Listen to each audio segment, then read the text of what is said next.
नमस्कार दोस्तों, स्वागत है आपका आज के मुख्य समाचारों की वीडियो में। जी हां दोस्तों, यहां पर आपको देखने को मिलेगी सुबह से लेकर शाम तक की सारी के सारी बड़ी खबरें, मुख्य समाचार, ब्रेकिंग न्यूज़ अपडेट के रूप में। तो दोस्तों, आपसे रिक्वेस्ट है इस वीडियो को ज़्यादा से ज़्यादा लाइक और शेयर करें।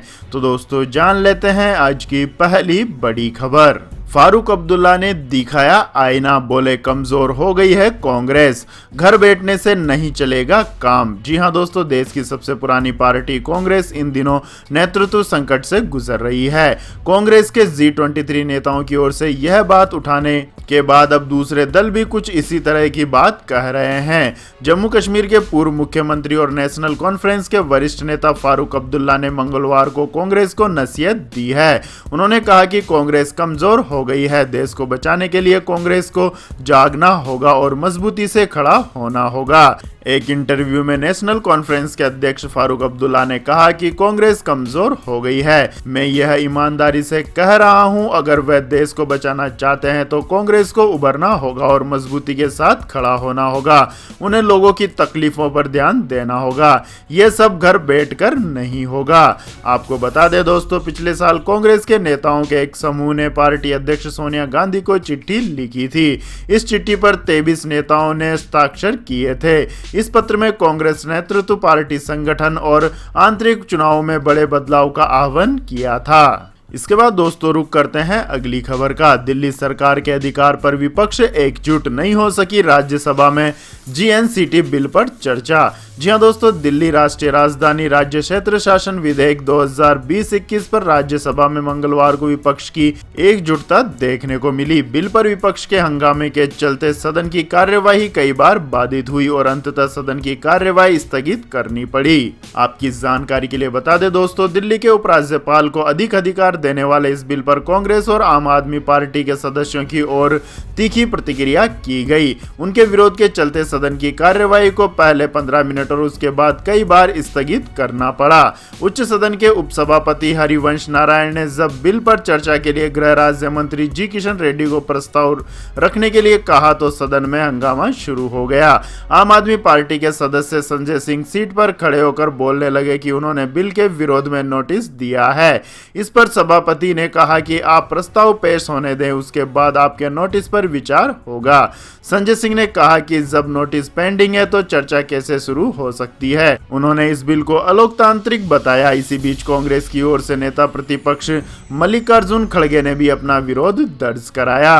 राज्यसभा में नेता प्रतिपक्ष मल्लिकार्जुन खड़गे ने दिल्ली राष्ट्रीय राजधानी राज्य क्षेत्र शासन विधेयक 2020-21 को लोकतंत्र को खत्म करने वाला बताया है। उन्होंने कहा है कि इस बिल के माध्यम से सरकार LG को सरकार बनाना चाहती है और चुनी हुई सरकार को उसका नौकर। इसके बाद दोस्तों, जान लेते हैं अगली बड़ी खबर। अमित शाह का ममता बनर्जी पर निशाना, कहा भतीजा एंड कंपनी ने अम्फान की राहत राशि भी उड़ा ली। जी हां दोस्तों, केंद्रीय गृह मंत्री अमित शाह ने मंगलवार को आरोप लगाया है कि भतीजा एंड कंपनी ने चक्रवात अम्फान से निपटने के लिए केंद्र द्वारा भेजा पैसा हड़प लिया। उन्होंने कहा कि पश्चिम बंगाल में भाजपा के सत्ता में आने पर इस मामले की जांच कराई जाएगी और अपराधियों पर मामला दर्ज किया जाएगा। उन्होंने कहा कि तृणमूल कांग्रेस की कथित कटमनी संस्कृति की आलोचना की और दावा किया कि ममता बनर्जी सरकार ने राहत राशि हड़प ली है। अमित शाह ने सत्तारूढ़ तृणमूल कांग्रेस पर नरेंद्र मोदी सरकार की जनोन्मुखी योजनाओं में घोटाले करने का आरोप लगाया है। सुंदरबन के बाशिंदों से संपर्क कायम करने का प्रयास करते हुए शीर्ष भाजपा नेता ने वादा किया कि यदि भाजपा सत्ता में आई तो साल भर के अंदर इस क्षेत्र को नया जिला बनाया जाएगा। पार्टी के घोषणा पत्र में सुंदरबन के लिए परियोजनाएं गिनाते हुए अमित शाह ने कहा कि भाजपा इस क्षेत्र के मछुआरों के उत्थान के लिए काम करेगी। गृह मंत्री ने यहां एक रैली में कहा कि केंद्र सरकार ने प्रस्तावित लोगों के लिए राहत राशि भेजी थी, लेकिन तृणमूल कांग्रेस के नेता उसे हड़प गए और उसे जनता तक नहीं पहुंचने दिया। उन्होंने कहा कि अगर हम सत्ता में आए तो भाजपा राहत राशि के वितरण को लेकर हुए भ्रष्टाचार की जांच के लिए एक समिति का गठन करेगी। भ्रष्टाचार में शामिल सभी लोगों को जेल भेजा जाएगा। इसके बाद दोस्तों रुक करते हैं अगली खबर का। बैंकों को लौटाना पड़ेगा ब्याज पर ब्याज का पैसा, सुप्रीम कोर्ट ने दिया बड़ा फैसला। जी हां दोस्तों, कोरोना में 6 महीने के लोन स्थगन की अवधि यानी लोन मोरेटोरियम पर सुप्रीम कोर्ट एक अहम फैसला दिया है।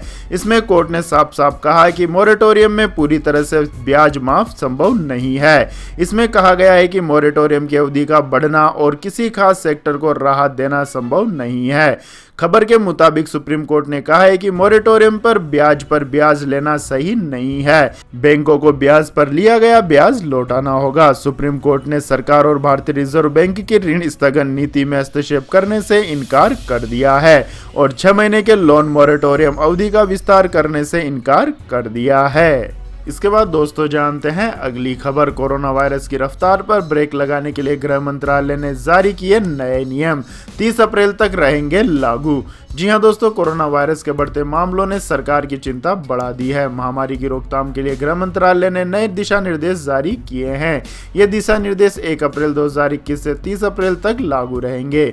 सरकार के निर्देशों के मुताबिक राज्य और केंद्र शासित प्रदेशों में 3T यानी कि टेस्ट ट्रैक ट्रीट प्रोटोकॉल अपनाया जाएगा। गृह मंत्रालय के मुताबिक टेस्ट ट्रैक ट्रीट प्रोटोकॉल में जिन राज्यों और केंद्र शासित प्रदेशों में RT-PCR टेस्ट की संख्या कम है, वहां टेस्ट की संख्या बढ़ाई जाए। टेस्ट की संख्या को बढ़ाकर 70% तक लाया जाना चाहिए। नए पॉजिटिव मरीज मिलने के बाद उनके संपर्क में आए लोगों का जल्द से जल्द पता लगाकर उन्हें आइसोलेट करना चाहिए। उनकी टेस्टिंग के बाद जरूरत के हिसाब से उनका इलाज किया जाए। नई गाइडलाइन के मुताबिक कंटेनमेंट जोन की जानकारी जिला कलेक्टर वेबसाइट पर डाली जाए और इस लिस्ट को केंद्र स्वास्थ्य मंत्रालय से साझा किया जाए। इसके अलावा कंटेनमेंट जोन के बाहर यात्री ट्रेनों, विमान सेवाओं, मेट्रो रेल सेवाओं, स्कूल और उच्च शैक्षणिक संस्थानों, hotel, restaurant, shopping mall, multiplex, entertainment park, योग सेंटर और जिम, एग्जीबिशन जैसे सभी कार्यक्रम जारी रहेंगे। इनमें SOP के कड़ाई से पालन करना अनिवार्य होगा। इसके बाद दोस्तों रुक करते हैं अगली खबर का। 1 अप्रैल से 45 साल के ऊपर के सभी लोग लगवा सकेंगे कोरोना वैक्सीन, सरकार ने किया ऐलान। जी हां दोस्तों, कोरोना वायरस के बढ़ते नए मामलों के बीच सरकार की तरफ से एक राहत भरी खबर आई है। अब 1 अप्रैल से 45 साल के ऊपर के सभी लोगों को वैक्सीन दी जाएगी। 1 अप्रैल से 45 साल से ऊपर के व्यक्ति जिन्हें कोई बीमारी है या नहीं है, सबको कोरोना वैक्सीन की डोज दी जाएगी। केंद्रीय मंत्री प्रकाश जावड़ेकर ने प्रेस कॉन्फ्रेंस में कहा कि प्रधानमंत्री नरेंद्र मोदी की अध्यक्षता में हुई कैबिनेट बैठक में यह फैसला लिया गया है। मंगलवार को उन्होंने कहा कि पहले बताया गया था कि कोरोना वैक्सीन के पहली डोज के बाद दूसरी डोज 4 से 6 सप्ताह में ही लेनी चाहिए, लेकिन अब वैज्ञानिकों ने पाया है कि कोविशील्ड वैक्सीन का दूसरा डोज 4 से 8 सप्ताह के दौरान लेना ठीक है। इसके बाद दोस्तों रुक करते हैं अगली खबर का। म्यांमार में क्रूर सेना के खिलाफ प्रदर्शन जारी, गाड़ियों के हॉर्न बजाकर पोस्टर लगाकर विरोध जता रहे हैं प्रोटेस्टर।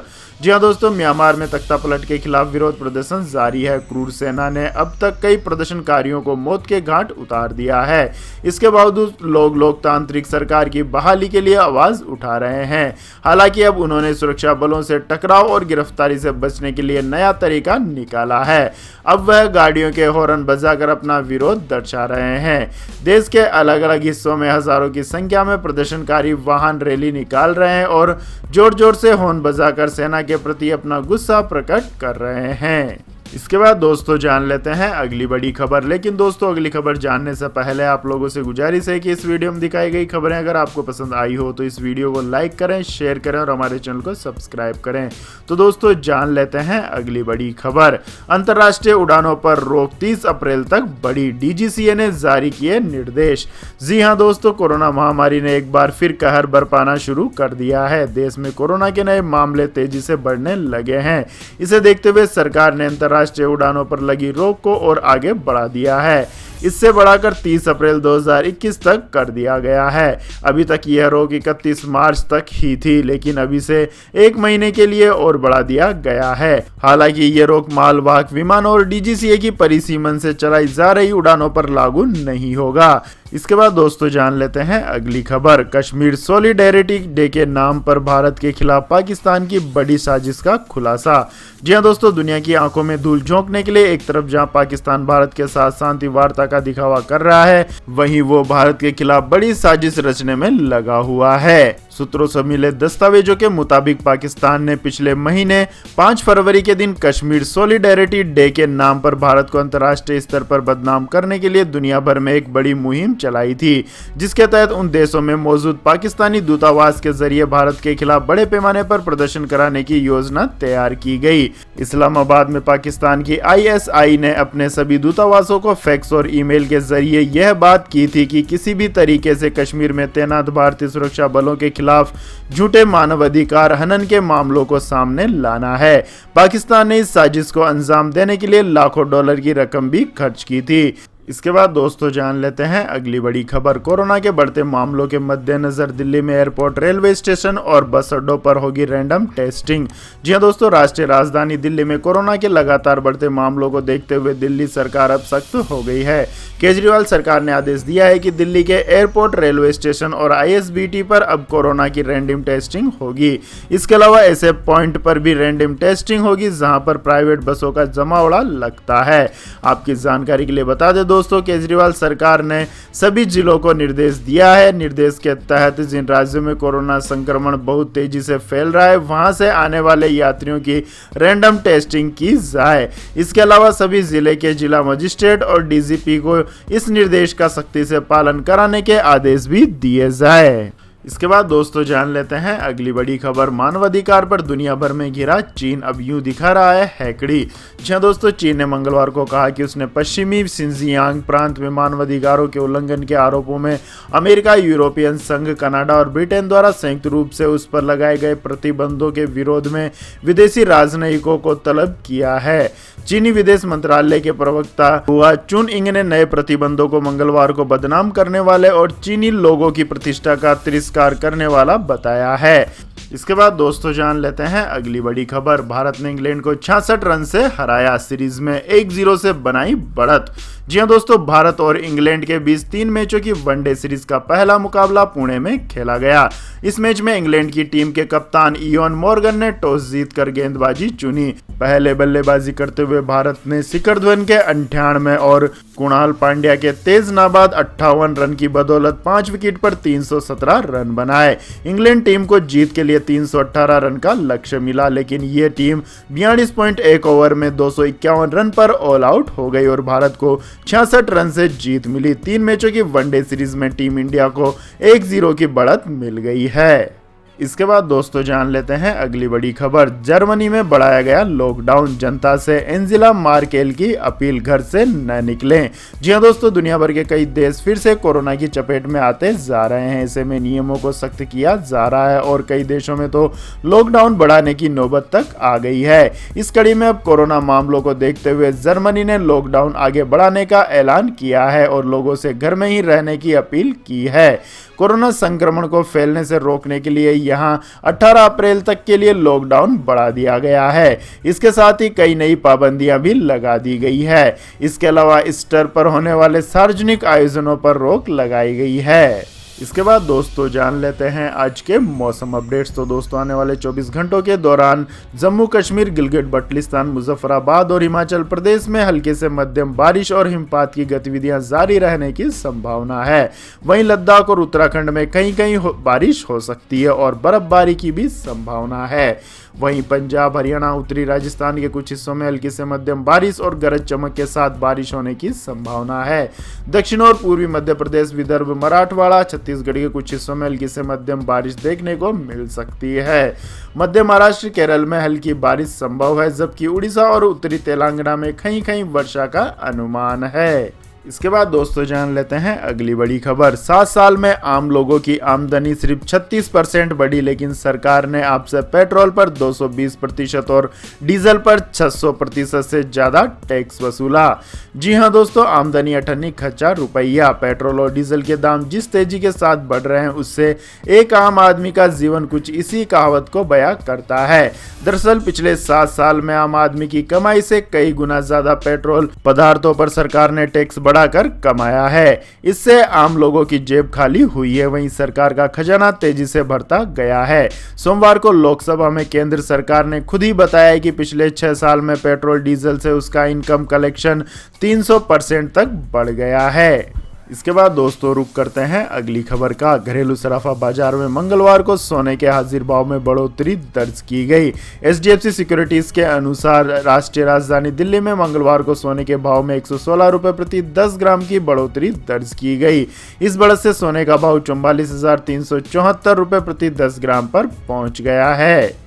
सिक्योरिटीज के अनुसार वैश्विक स्तर पर कीमतों में तेजी के चलते घरेलू स्तर पर भी सोने के भाव में यह तेजी दर्ज हुई। गौरतलब है कि पिछले सत्र में सोना 44,258 रुपए प्रति 10 ग्राम पर बंद हुआ था। इसके बाद दोस्तों जान लेते हैं अगली बड़ी खबर। शेयर बाजार में तेजी, 280 अंकों की बढ़त के साथ बंद हुआ सेंसेक्स।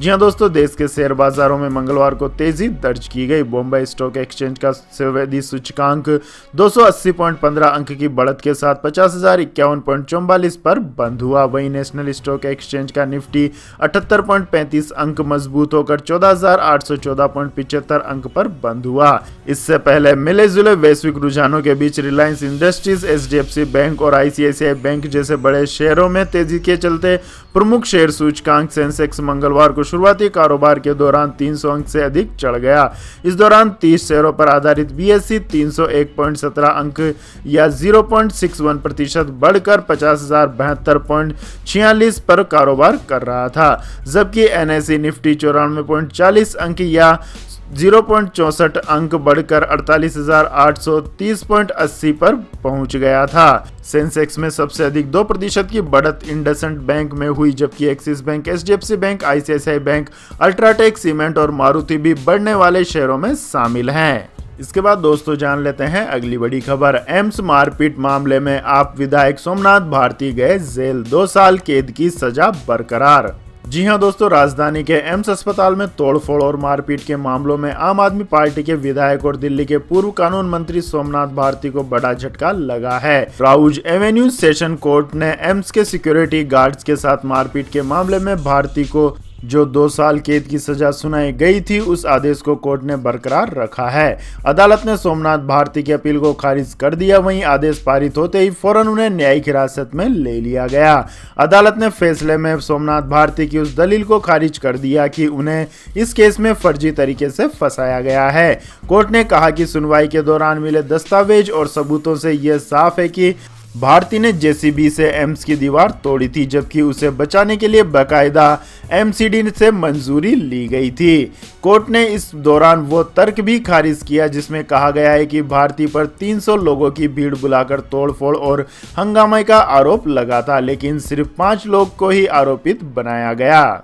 इसके बाद दोस्तों जान लेते हैं अगली खबर। लोअर इनकम क्लास के लिए एलआईसी का खास प्लान, महज 10,320 रुपए के निवेश में मिलेगा 2 लाख रुपए का रिटर्न।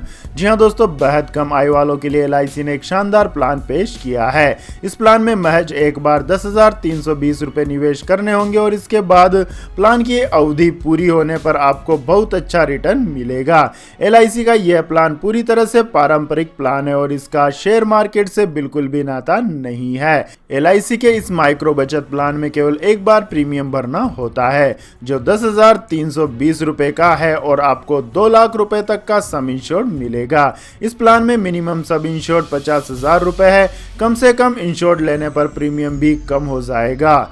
एलआईसी के इस प्लान पर लोन की सुविधा भी मिलेगी। कुल जमा प्रीमियम पर 70% तक लोन लिया जा सकता है, लेकिन इसके लिए 5 साल तक प्रीमियम भरना अनिवार्य है। लोन पर 10.42% की दर से ब्याज लिया जाएगा। तो यह थी दोस्तों आज की सभी महत्वपूर्ण बड़ी खबरें। और दोस्तों बारी आती है आज के माइंड क्विज क्वेश्चन की, जिसका जवाब देकर आप बन सकते हैं शानदार उपहार के विजेता। तो दोस्तों आज का सवाल है, चांद की सतह पर उतरने वाले पहले भारतीय का नाम क्या है? जी हां दोस्तों, अगर आपको इस सवाल का जवाब आता है तो तुरंत कमेंट सेक्शन में लिख दीजिए। इस वीडियो को लाइक कीजिए, शेयर कीजिए और हमारे चैनल को सब्सक्राइब करके बेल आइकन का बटन भी दबा लें। धन्यवाद। जय हिंद, जय भारत, वंदे मातरम।